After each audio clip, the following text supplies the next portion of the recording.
I'm Sam Calaguas. I'm a first-generation Filipino-American that was born and raised in Fresno, which is kind of California's Central Valley. My mom's family comes from Calasiao, Pangasinan, and then my dad's roots are in Angeles, Pampanga. And so currently I'm a incoming fourth-year medical student at Turo, California, and I'm applying to general surgery. I learned a lot about heart health education and nutrition from all these medical professionals that focus their entire careers on heart failure patients. And so that time just helped me grow a huge passion for cardiology in general. And then I was fortunately accepted to med school. In our first 2 years, had a dedicated culinary medicine curriculum, which was awesome. And they taught us how to educate patients about nutrition. We had a teaching kitchen to cook easy, nutrient-dense meals. And so this kind of also further influenced my passion for culinary medicine. So yeah, one of my big hobbies is cooking, and especially growing up, both my parents were huge cooks, especially that my dad's from Pampanga, where it's known for cooking. And so the only downside to it is that we had so many cardiovascular diseases in my family. My dad's side was pretty much everyone was a type 2 diabetic, and we had a lot of cancer in our family. And then on my mom's side, they predominantly had high blood pressure, high cholesterol, gout, rheumatoid arthritis, which I'm sure many people might also have in their Filipino families as well. When my mom was first diagnosed with kidney cancer, at the office, the doctor was like, well, you just need to change your diet. And he kind of just told her to stop eating rice and start eating quinoa. And my mom was already shocked by this cancer diagnosis. And she kind of looked at me and was like, what is quinoa? And so as the weeks went on, my mom struggled a lot with her diet. And I just remember her telling me that food is her happiness. And what made her feel more depressed was not the cancer diagnosis, but the fact that she wasn't even able to eat her favorite food. So I try to work with the hospital system, try to find a nutritionist, try to create a culturally tailored diet to be kidney and heart friendly, but that was super difficult. I would try to look for heart health nutritionists that could create culturally tailored diets online, and it was super out of pocket, very expensive. And so since we couldn't afford it, I was like, okay, well, I'll just do my own research and reach out to people that might be willing to give at least some free advice.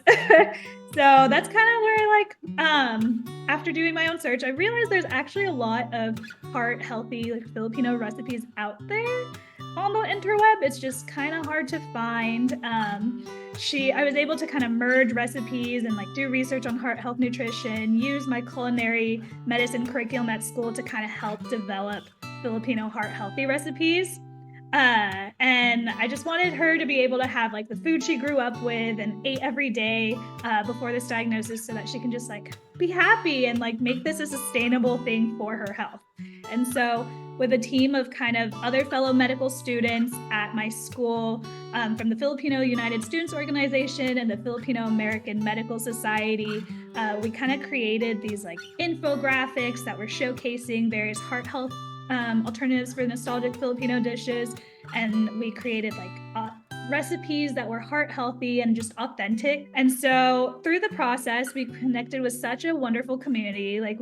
We connected with some local farmers that had experience using local fruit and vegetable alternatives that are hard to find, at least in California, such as for sinigang, if you use tamarind and you can't find that, they'd be you can use rhubarb as a substitute. And maybe that's not as nostalgic to the flavor, but if you can't find it and want that instead of adding some sort of processed tamarind powder that you can't find or something like that, that could be a good healthy substitute. And so it was awesome hearing all these ideas from everyone. Right now we're hoping to create a web page to kind of host the videos and advertise the cooking classes, so that's accessible at all times. Right now we're kind of a sign up for this and then you'll get all the videos. It's kind of a subscription list in some ways, which worked out for us, but I think now we need to switch to webpage.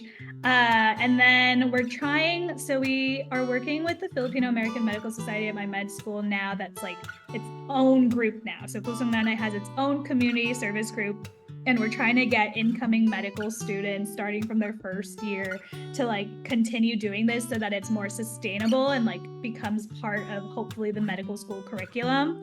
And like we just wanted it so that we have so many, like in Vallejo there's a huge Filipino population, and so we thought it would be awesome for it to be integrated into our curriculum at our med school to like help continue these like online educational videos as well and impact our community.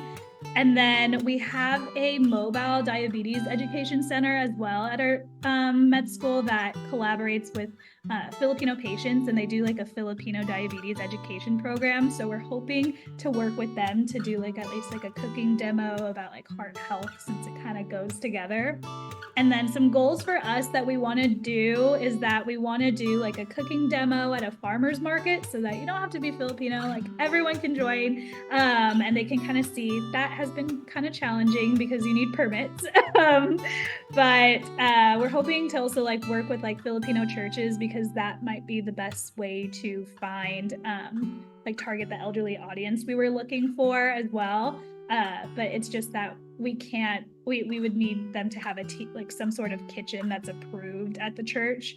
And then there's a free health clinic in SF that we're hoping to collaborate with, hopefully, to see if maybe we can work together to do some sort of heart health nutrition education. The recipe card is mushroom adobo and cauliflower garlic rice. There's also a cauliflower Java rice as well, recipe that's in there. And so what I'm just going to be doing is like a short cooking demo on how to cut the cauliflower into its cauliflower rice. There's like 3 ways. You could do a food processor, you could do like a box grater. I've tried both. If you have a really good food processor, it's probably the easiest way. But most of the time, the food processor doesn't get like the same like textures, and I feel like it also turns into this mushy paste if you pulse too much. So this process is a little bit more tedious, but it's the way that I taught my mom, and it's worked for her every time. I already washed it and cleaned it off, and I kind of like still have some parts of the green stems. I kind of ripped off some of part of it, but what I do is I typically just cut off the green stem first. That. Okay. And then here I just have my regular cauliflower, and I like to just cut it in half first, and I like to protect my hand, so I just like cut from the top like this, so it just protects yourself. And then from there I then cut it into quarters. So then you just have like these little pieces. And then what I like to do is, I know some people like to eat these stems, but the texture is just not there for me. So I usually cut that part out. So I go like that. And I'll take parts of these.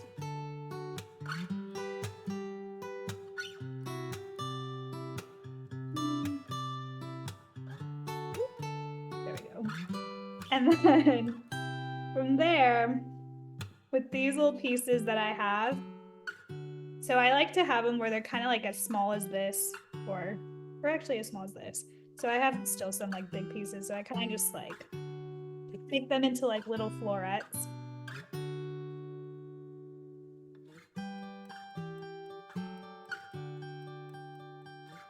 Okay.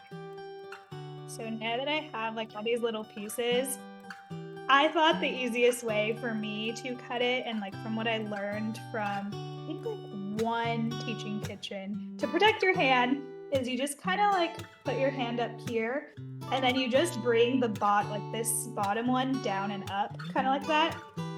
So I just go like that until it gets minced. So it just makes it faster. And then you can always do, so I'll show you what I end up doing. From here, I kind of like it where it's like these small pieces. I feel like if you can kind of see it here. But yeah, so I do it like that, and then it's probably not going to be as even as a food processor sometimes. But the thing I like about it being a little bit bigger and less mushy is that I think it doesn't get as wet for some reason, at least from when I'm cooking the cauliflower. It just ends up being a little bit more dry once you saute it up. So here we go. I guess you can kind of see like how it would end up being, like a little bit like that. You could probably make it a little bit more minced depending on what texture you prefer. I know some people like it a little bit smaller, but I kind of like mine a little bit chunkier, so I get that gritty texture. I wanted to discuss a little bit about sodium, since that's like a big part of heart health. And so usually like our daily limit from the American Heart Association, we used to think it was like 2,300 milligrams. But actually what the American Heart Association says is that they want it less than 1,500 milligrams per day for most adults, and especially those with high blood pressure. And so they even recommended, even if you cut back to like 1,000 milligrams a day, it can improve blood pressure and heart health. And so what does that mean? Like, I feel like it's very difficult because look at this 1 cup of chicken adobo. It's 2,176 milligrams. But that's why I wanted to like adapt the recipe so that you can still enjoy this awesome dish that's so nostalgic. I chose to do tofu. I did a tofu adobo, and then the one I'm also giving is mushroom adobo.